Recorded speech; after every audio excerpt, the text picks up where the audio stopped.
پوچھا گیا حضور یہ قربانیاں کیا ہیں؟ فرمایا تمہارے باپ ابراہیم کی سنت ہے، اور فرمایا کہ ان کو خوش دلی سے اللہ کی راہ میں قربان کرو۔ قیامت کے دن یہ اپنے بالوں کے ساتھ، اپنے سینگوں کے ساتھ اور اپنے کھروں کے ساتھ آئیں گے، اور یہ بھی ارشاد فرمایا کہ کل پل صراط پر یہ سواریاں بن کے تمہیں پل صراط سے پار لگائیں گے۔ اور جب قربانی کے لیے کوئی شخص جانور خوش دلی کے ساتھ رضائے الہی کے حصول کے لیے ذبح کرتا ہے تو اس جانور کا خون زمین پر گرنے سے قبل یہ عمل قبول کر لیا جاتا ہے۔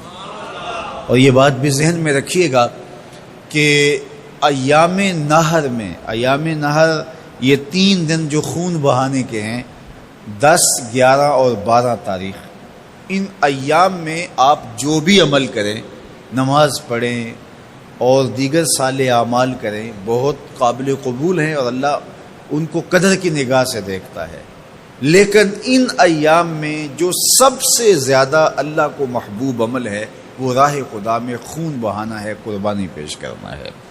تو قربانی کا کوئی اور متبادل نہیں ہو سکتا۔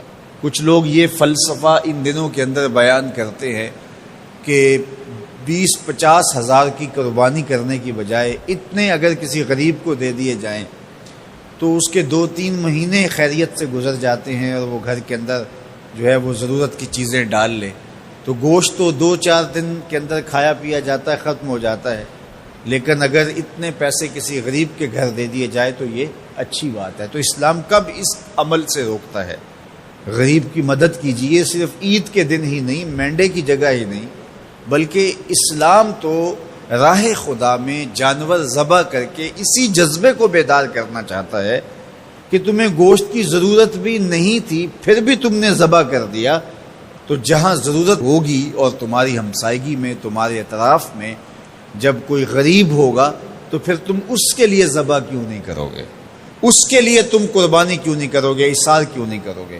یہاں تو پھر بھی ہم گوشت خود کھا لیتے ہیں یا غرباء میں بانٹ دیتے ہیں، لیکن منا کی وادی میں جہاں لاکھوں قربانیاں پیش کی جاتی ہیں وہاں تو جانور کاٹ کے اس کو ذبح کر کے بس چھوڑ دیا، اس کے گوشت سے غرض ہی نہیں ہوتی۔ زیادہ تر حجاج ایسے ہوتے ہیں جن کو یہ بتا دیا جاتا ہے کہ تمہاری قربانی کر دی گئی ہے، اور وہ فون کال کے انتظار میں یا حکومت وقت کی جانب سے دیے گئے وقت کے بعد حلق کروا دیتے ہیں۔